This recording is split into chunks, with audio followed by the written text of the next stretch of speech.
संसारपुर का रहने वाला राजेश दादाजी का जन्मदिन मनाने शहर से आया हुआ है और दोस्तों के साथ घूमते हुए आम गांव के पुराने किले को देखकर वहां पिकनिक मनाने की प्लान दोस्तों के साथ बनाता है। दादी जी से वहां जाने की अनुमति मांगने पर वे उस किले के पास ही बनी भूत गढ़ी के बारे में उन्हें सावधानी बरतने को कहते हैं। तो वे लोग भूत गढ़ी की कहानी उनसे जानना चाहते हैं। दादाजी कहना शुरू कर देते हैं, ये मुग़लों के ज़माने की बात है। उन दिनों संसारपुर एक बड़ी रियासत हुआ करती थी और यहाँ पर राजा ब्रह्मदत्त जी का राज था। वे बहुत ही न्यायप्रिय और प्रजापालक महाराज थे और प्रजा भी उनके एक इशारे पर जान न्योछावर करने को तैयार रहती थी। यह पूरा इलाका खनिज संपदा से भरपूर था और इसीलिए संसारपुर रियासत एक संपन्न रियासत थी। तत्कालीन मुगल सम्राट तक इस रियासत की समृद्धि के किस्से पहुँचे तो साम्राज्य विस्तार के दौरान उन्होंने इस रियासत को भी अपने साम्राज्य में मिलाने की तैयारी कर ली। इधर अपने गुप्तचरों से महाराज ब्रह्मदत्त को भी मुगल सेना द्वारा संभावित आक्रमण की सूचना मिल रही थी। अभी मुगल सेना तो बहुत दूर थी, मगर राजा ने अपनी प्रजा में संभावित आक्रमण से मुकाबला करने हेतु सैन्य शक्ति बढ़ाने का आह्वान कर दिया था। महाराज की मुनादी सुनकर जत्थे के जत्थे युवा, अधेड़, यहाँ तक कि बूढ़े भी सेना में भर्ती होने लगे थे। महाराज स्वयं प्रतिदिन भर्ती स्थल पर उपस्थित रहते और अधिकांश प्रत्याशी से व्यक्तिगत संवाद करते थे, जिससे सभी का उत्साह दुगुना हो जाता था। मुगल सेना क्रमशः अग्रसर हो रही थी। इधर महाराज और प्रजा दोनों ही चिंतित हो रहे थे। महारानी भी इन बातों से अत्यंत विचलित थी, मगर वे तो कुछ कर भी नहीं सकती थी। हालांकि वे एक साहसी महिला थी और युद्ध कला में प्रशिक्षित भी थी। उनके पास अपनी महिला सुरक्षा टुकड़ी भी थी, जिसमें हरदम 10 महिलाएं महारानी की सुरक्षा हेतु तैनात रहती थी। उन्होंने महिला टुकड़ी के विस्तार की योजना बनाई और महाराज से अनुमति चाही, तो थोड़े विचार विमर्श के बाद उन्होंने हामी भर दी। बस महारानी के आह्वान पर महिलाओं की टुकड़ी भी तैयार होने लगी। ऐसा लगता था सारे संसारपुर को युद्ध का खुमार चढ़ गया हो। ऐसे ही दिन बीत रहे थे। एक दिन महाराज और महारानी एक साथ बैठकर इस मामले पर और युद्ध की तैयारियों की समीक्षा कर रहे थे। तभी महाराज बोल पड़े, रानी, हम भले ही प्रजा को उत्साहित कर रहे हैं, मगर हम जानते हैं कि मुगल सेनाओं के आगे हम ज़्यादा देर नहीं टिक पाएंगे। रानी ने भी सहमति से सर हिलाया। उनके पास ही रानी की खास दासी रानी जी के पैर दबा रही थी। उन दोनों की बातें सुनकर वो बोली, महारानी जी, जान की अमान पाऊँ तो एक बात बोलूँ?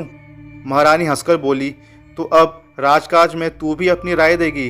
वो बोली, महारानी जी, मेरी इतनी औकात कहाँ, मगर मैं एक बात बोले बगैर नहीं रह पा रही हूँ, इसलिए आपसे प्रार्थना करती हूँ, एक बार मेरी बात सुन लीजिए, फिर चाहे मुझे बर्खास्त कर दीजिएगा। महारानी कुछ कहने जा रही थी, तभी महाराज बोल पड़े, निर्भय होकर बोलो, क्या कहना चाहती हो? वो दोनों हाथ जोड़कर बोली, महाराज, मेरी धृष्टता माफ़ कर लें, मैं पहली बार आपके सम्मुख मुंह खोल रही हूँ। महाराज बोले, बोलो, क्या कहना चाहती हो? उसने कहा, महाराज, आगामी युद्ध में हमारी विजय को लेकर आप संशय में हैं। मैं अपने महाराज को ऐसी हालत में नहीं देख सकती, इसलिए एक बात बोल रही हूँ। मेरे गांव में एक बहुत बूढ़ा मगर सिद्ध ओझा है, जो भूत प्रेत पिशाच वगैरह को वश में कर सकता है।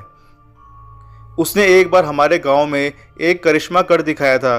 महाराज थोड़ी नाराज़गी से बोले, देखो लड़की, तुम्हारी ये काल्पनिक कहानियाँ सुनने का वक्त हमारे पास नहीं है। हम बहुत गंभीर विषय पर चर्चा कर रहे हैं।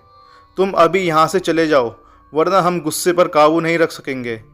ये सुनकर वो बोल उठी, महाराज, मैं सच कह रही हूँ, ये कोई काल्पनिक बात नहीं है। उसने रानी से कहा, रानी जी, आप कृपया महाराज को एक बार मेरी पूरी बात सुन लेने को कहिए ना, शायद हमारे इस संकट के समय ये जानकारी काम आ सके। रानी ने महाराज से कहा कि आप एक बार इसकी पूरी बात तो सुन लें, पसंद ना आए तो इसका सर कलम करवा दीजिएगा। महाराज ने अनमने भाव से सहमति दी। तब उसने जो बताया उसे सुनकर महाराज और रानी दोनों की आंखें फटी रह गई। उन्होंने उससे पूछा, क्या ऐसा संभव है? तो उसने कहा, जी महाराज, मैंने चुपचाप अपनी माँ से उनकी जानकारी मंगवाई है। वे हमारे राज्य की सेवा हेतु यहाँ आने को तैयार हैं। महाराज बोले, सुनो लड़की, अगर तुम्हारी बात सही निकली तो तुम्हें सोने से मर्द देंगे, और अगर गलत निकली तो बीच चौराहे पर तुम्हारा सर कलम करवा दिया जाएगा। उसने सर झुकाकर कहा, स्वीकार है महाराज, अब मुझे आज्ञा दें कि मैं उन्हें यहाँ बुलवा सकूँ। महाराज बोले, ठीक है, बुलवाओ। वो चली गई। उसके जाने के बाद महाराज बोले, रानी तुम्हें क्या लगता है, ऐसा संभव है? तो वे बोली, पता नहीं, मगर वो जान की बाजी लगाने को तैयार है। मतलब उसे विश्वास है कि वो कर सकेगा। महाराज बोले, तुम उन ओझा को ठहरने की और उन्हें जो कुछ लगेगा उसकी व्यवस्था करने हेतु हमारे मंत्री को सूचित कर दो। मैं सेना नायकों के साथ अपनी तैयारी की चर्चा करके आता हूँ। एक दिन बाद ओझा वहाँ आ गए और उनके ठहरने के लिए महल की अतिथिशाला में व्यवस्था की गई। उन्होंने रानी को खबर भेजी कि वे उनसे एकांत में बात करना चाहते हैं।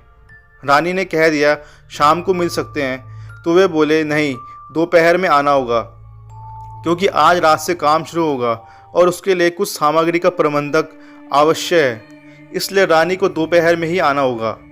रानी दोपहर में उनसे मिलने गई तो उन्होंने आवश्यक वस्तुओं की सूची दी और बोले, रानी जी, ये सामान मुझे शाम 5 बजे तक चाहिए, क्योंकि उसके बाद मुझसे कोई नहीं मिल सकेगा। और हाँ, मैं जहाँ काम करूँगा वहाँ से रात में कुछ आवाज़ें आएंगी, जिसमें हंसने, रोने, चीखने, चिल्लाने और मारपीट जैसी आवाज़ें भी रहेंगी। मगर सावधान, कोई भी उधर ना आए, वरना जान से हाथ धोना पड़ेगा। सब कुछ सुनकर रानी ने कहा, जैसा आप चाहते हैं वैसा ही होगा, मगर काम पूरा होगा इसकी क्या गारंटी है? सुनकर वो बोला, अगर सुबह मैं जीवित रहा तो समझे काम फतेह होगा, और यदि मैं असफल रहा तो सुबह मेरी लाश उस कमरे से उठाकर उसका अंतिम संस्कार करवा दीजिएगा।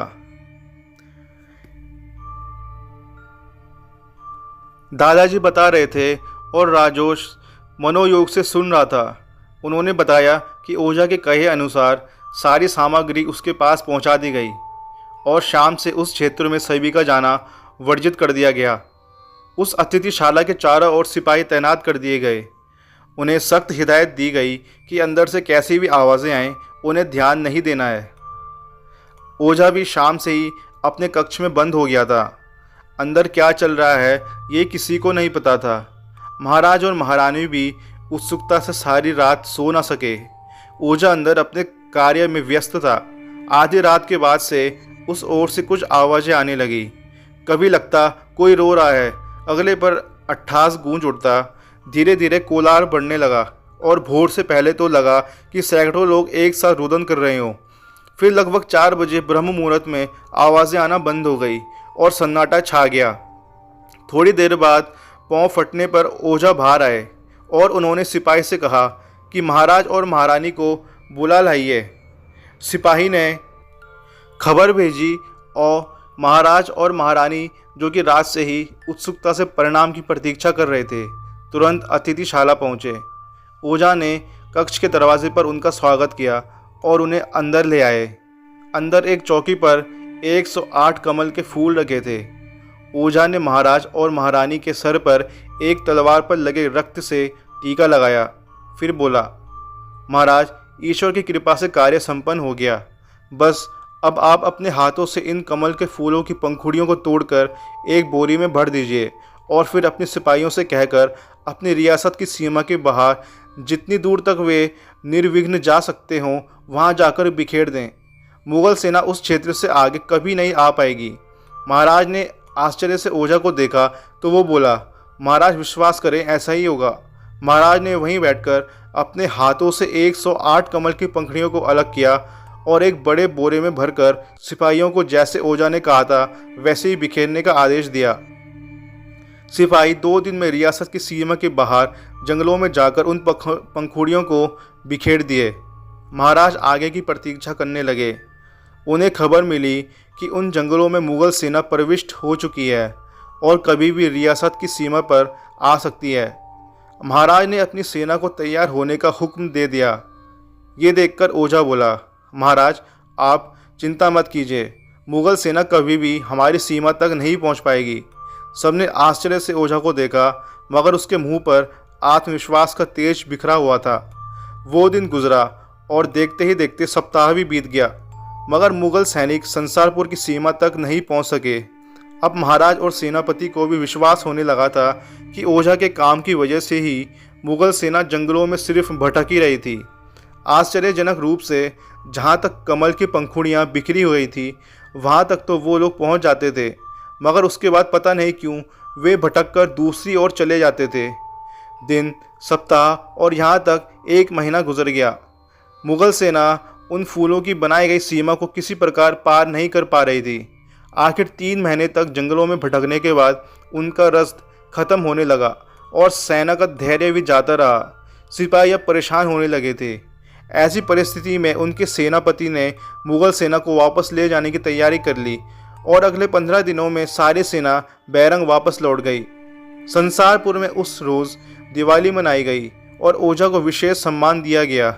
महारानी उस दासी को भी महाराज से सोने को तोलकर उसके वजन के बराबर सोना उसे पुरस्कार में देने की घोषणा की।